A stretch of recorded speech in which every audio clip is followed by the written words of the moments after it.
Buenos días, doctor. El día de hoy mis compañeros y yo vamos a exponer el siguiente tema, que vendría a ser los tratados, su régimen, según la Convención de Viena del año 1969. Antes de comenzar con el tema en sí, vamos a dar una breve definición acerca de en qué consiste estos tratados. Bueno, los tratados son internacionales.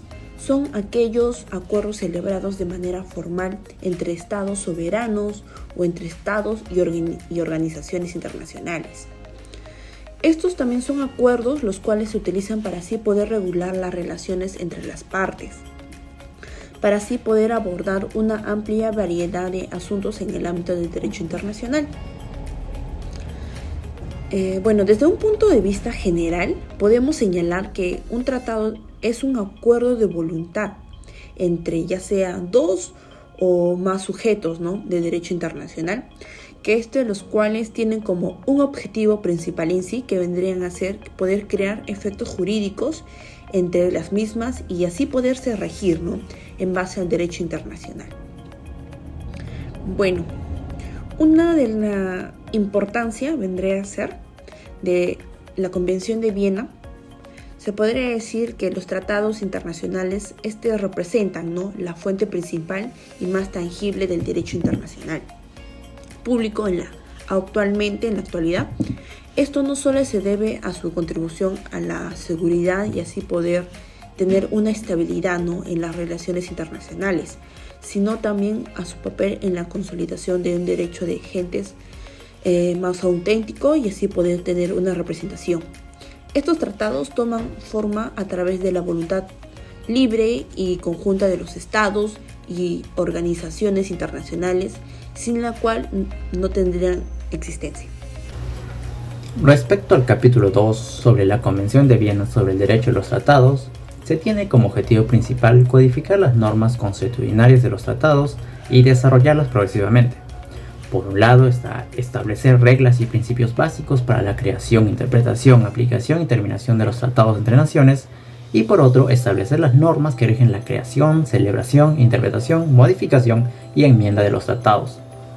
Por ello la Convención propone una definición jurídicamente vinculante, que en su artículo 2, inciso A, nos menciona que tratado significa un acuerdo internacional celebrado por escrito entre estados y regido por el derecho internacional, ya consta en un instrumento único o en dos o más instrumentos conexos, y cualquiera sea su denominación particular. Por ello la Convención también nos menciona ciertos elementos a tener en cuenta en la formación y celebración del tratado. Uno de ellos es el consentimiento, el cual es la intencionalidad de los estados de formar un tratado, aprobarlo o adherirse a este. Un ejemplo de esta muestra de consentimiento sería cuando el estado lo manifiesta mediante la adhesión, cuando los estados negociadores han convenido que un estado pueda manifestar tal consentimiento, o cuando las partes hayan consentido ulteriormente que un estado particular pueda manifestar su consentimiento. Otro elemento importante es la autenticación del texto o firma, que es un procedimiento que permite sellar los términos establecidos y así otorgarles validez. Se da de forma protocolar, ya sea mediante la firma de referéndum, es decir, aprobada por la autoridad competente, o según dispongan los tratantes. Otro elemento es la aplicación de los tratados, que tiene tres aspectos particulares. La irretroactividad, donde las disposiciones no obligan a una parte respecto de ningún acto o hecho suscitado con anterioridad a la fecha de entrada en vigor del tratado. Otro aspecto es el ámbito territorial, donde la validez del tratado tiene efecto en lo que respecta a la totalidad de su territorio, salvo intención diferente. Otro aspecto es la aplicación de tratados sucesivos concernientes en la misma materia. Otro elemento importante para la formación de los tratados es la interpretación de estos. Como regla general nos dice que un tratado deberá interpretarse de buena fe, conforme al sentido corriente que haya atribuirse a los términos del tratado en el contexto de estos y teniendo en cuenta su objetivo y fin. Por otro lado, sobre la enmienda y la modificación de tratados, nos dice también que como regla general debemos tener en cuenta que un tratado podrá ser enmendado por acuerdo entre las partes. Se aplicarán a tal acuerdo las normas dispuestas en la convención, salvo que el tratado disponga otra cosa. Otros elementos a tener en cuenta también son la nulidad, la terminación y suspensión, en lo que se debe especificar las circunstancias en las que los tratados podrán resolverse o disolverse, así como las repercusiones jurídicas de hacerlo. Se debe tener en consideración que la validez, obligaciones o divisibilidad de las disposiciones de un tratado están sujetas a los términos de este. Así, otros aspectos a tener en consideración. El honrar los tratados, que nos dice que esta convención impregna de un amplio sentido de respeto y responsabilidad entre los estados tratantes, basados en el principio del pacta sunt servanda. Las partes de un contrato están obligadas a cumplir sus obligaciones de buena fe. Así, un estado podrá reservar determinados aspectos de tratados o que involucre a ellos. Por ello también establece las posibilidades de establecer acuerdos de carácter temporal o que sus efectos estén sujetos a determinadas circunstancias. Para ello también la Convención establece solución de controversias, que nos indica que cualquier controversia deberá resolverse por medios pacíficos y de conformidad con los principios de la justicia.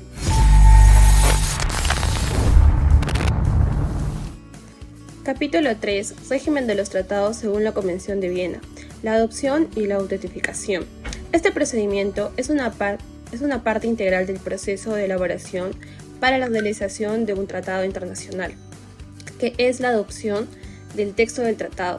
Los negociadores de los estados participantes llegan en este momento a un acuerdo sobre el texto final del tratado y dan su aprobación para que éste se formalice.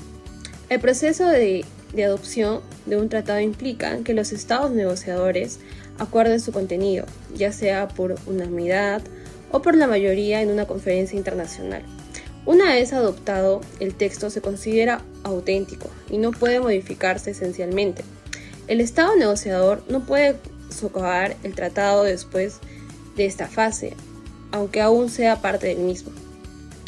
Podemos ver que las declaraciones, reservas y regularizaciones dentro del marco de la Convención de Viena se definen y se regulan con el objetivo de mantener la legitimidad y la claridad jurídica de los tratados internacionales, respetando los mandatos establecidos en la Convención y las interpretaciones dadas.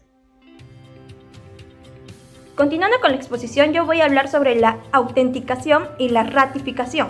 ¿En qué consiste la autenticación? Implica que los representantes de los estados interesados se van a reunir en un entorno formal para así poder confirmar el texto final del tratado y que éste sea exacto y pueda reflejar con precisión todo lo acordado en dicha reunión. Aquí los representantes van a firmar el texto autenticando como prueba de su consentimiento.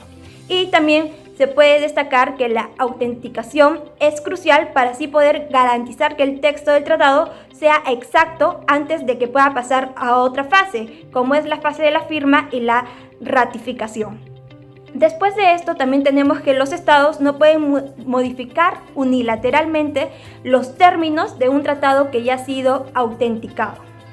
Ahora, ¿en qué consiste la ratificación? La ratificación va a ser el proceso por el cual un estado soberano va a aceptar formalmente y también se va a comprometer a cumplir las condiciones y también las obligaciones de un tratado internacional particular, un tratado internacional específico.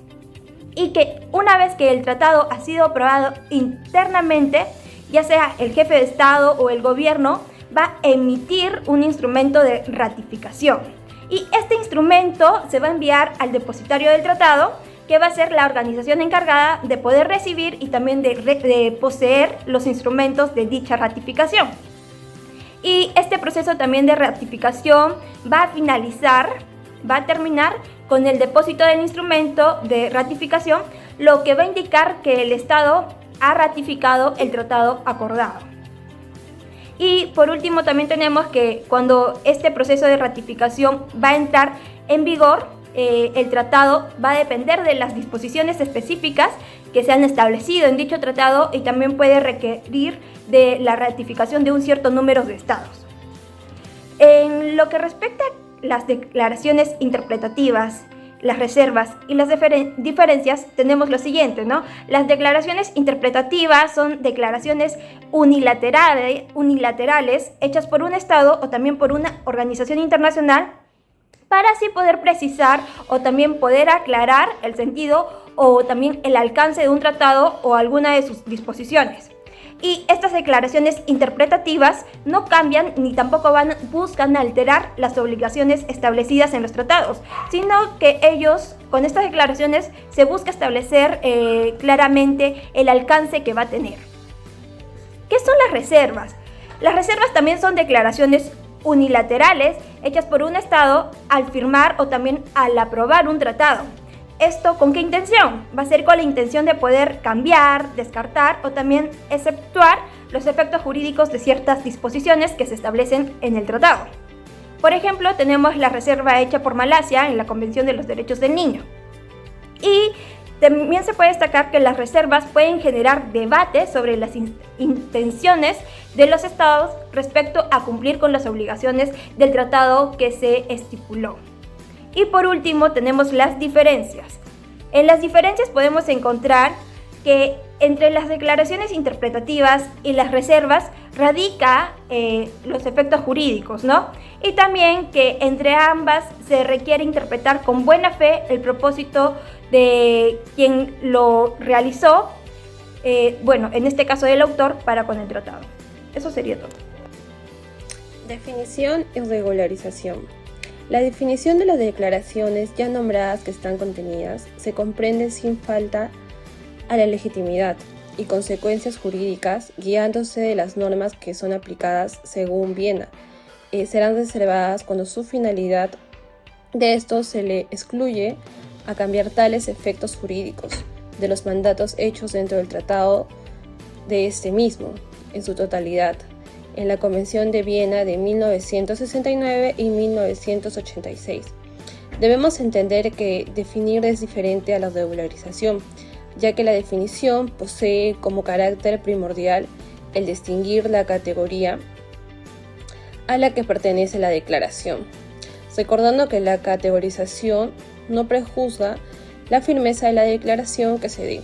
La definición requiere que se asigne la normativa que pertenezca a la regularización de las normas que corresponden basándose en la Convención de Viena de los años 1969 y 1978, como también de 1986. Nos explica que la normativa que regula las reservas como las declaraciones interpretativas tiene como objetivo el desarrollar y reglamentar concorde a los mandatos pertenecientes a la Convención de Viena, así como las declaraciones de los países involucrados y órganos internacionales de su adhesión de la Convención. A continuación vamos a hablar acerca de las prohibiciones y cuáles son las limitaciones de los tratados. Ya a este punto del trabajo es necesario reconocer cuáles son aquellas prohibiciones dentro de los regímenes de la Convención de Viena. Entre las prohibiciones podemos indicar que las reservas quedan prohibidas por el tratado, el cual el Estado se adhiere, si dentro de esta figura se encuentra alguna de las siguientes disposiciones que vamos a mencionar. Primero, podría ser que se prohíba expresamente todo tipo de reserva. En segunda opción tenemos que prohíba reservas a ciertos mandatos que la reserva se refiera. Y en tercera opción tenemos que prohíba categorías de reservar. En el artículo 19 de la Convención de Viena detalla cuál es el ejercicio de reservas a no ser que éstas estén expresamente prohibidas en dicho tratado. Y a continuación vamos a hablar acerca de la interpretación de los tratados, que también es importante para poder entender cuáles son las prohibiciones y las limitaciones que cada una de estas contienen. Y para poder lograr una interpretación correcta de un tratado de manera efectiva, se deben seguir también algunas pautas, ¿no? Tenemos que entender que los tratados deben comprenderse desde la buena fe principalmente y sin dejar de lado la facultad de cuáles son los objetivos principales que cada tratado contiene. Y para poder llegar a una interpretación es cuestión que se debe tener en cuenta cuáles son los anexos y cuál es el preámbulo del tratado, es decir, cuál es el fin y el objetivo para la creación de este tratado. Podríamos tener en cuenta cuál es el acuerdo que lograron la formulación del siguiente tratado, cuáles fueron también los instrumentos utilizados para la adherencia del tratado hacia el Estado o hacia el organismo internacional que se ha adherido a este tratado, ¿no? Tenemos que entender también que cada tratado tiene un principio y tiene un objetivo principal. Entonces, en base a ese principio y a ese objetivo principal es que nosotros debemos tratar de comprender para poder entender y así también llegar a la conclusión de cuál fue el fin por el cual ese tratado ha sido creado y también cuál ha sido el fin para que el Estado haya sido adherido hacia dicho tratado. Aplicación de los tratados. Para llevarse a cabo la aplicación de los tratados internacionales, según la Convención de Viena, es necesario considerar los siguientes aspectos. Primero, la obligación de cumplir con los tratados. Este convenio establece que los estados, partes, tienen que cumplir de buena fe las obligaciones en virtud de los tratados. En cuanto a la reserva de tratados, ello se refiere a que los estados pueden hacer reservas al ratificar un tratado, lo cual significa que excluyen o modifican ciertas disposiciones de un tratado. Pero tenemos que tener en cuenta que estas reservas no pueden ser incompatibles al objeto del tratado. En cuanto a la interpretación de los tratados, este convenio en sí establece principios para la interpretación de los tratados, incluido el uso de los términos en su contexto y de acuerdo con el objeto de este tratado, ¿no? También se considera la intención que tienen las partes al celebrar este tratado. En cuanto a la supervisión y solución de controversias, el convenio proporciona ciertos mecanismos para resolver las controversias que vayan a surgir en relación con la aplicación de estos tratados. Esto incluye la posibilidad de que se pueda recurrir ante la Corte Internacional de Justicia o también utilizar algún otro medio acordado por las partes. En cuanto a la modificación y términos de tratados, este convenio establece reglas sobre cómo se pueden modificar o terminar los tratados, lo que garantiza que estos procesos se realicen de manera ordenada y de acuerdo con el derecho internacional. Cabe resaltar también que este convenio sobre el derecho de los tratados es uno de los más resaltantes a nivel del derecho internacional y ha sido ratificado como tal por varios estados. Bueno, continuaremos la exposición con los cumplimientos de las obligaciones. La Convención de Viena sobre el derecho de los tratados establece reglas y procedimientos específicos para asegurar que las partes cumplan sus obligaciones. Por ejemplo, tenemos la obligación de la buena fe. Esta establece que todo tratado en vigor obliga a las partes que deben ser cumplidas por ellas de buena fe. La interpretación del tratado. La CBDT contiene reglas específicas. En el artículo 31 para la interpretación de los tratados, las partes deben interpretar los términos de un tratado de acuerdo a su texto, contexto, objeto y propósito. Y también pueden considerar la práctica anterior de las partes y las normas de derecho internacional relevante. Luego tenemos el monitoreo y la supervisión, pues las partes pueden establecer mecanismos de supervisión y monitoreo en el tratado para asegurar el cumplimiento de las obligaciones. Estos pueden incluir comité de organizaciones internacionales u otros mecanismos diseñados para evaluar el cumplimiento.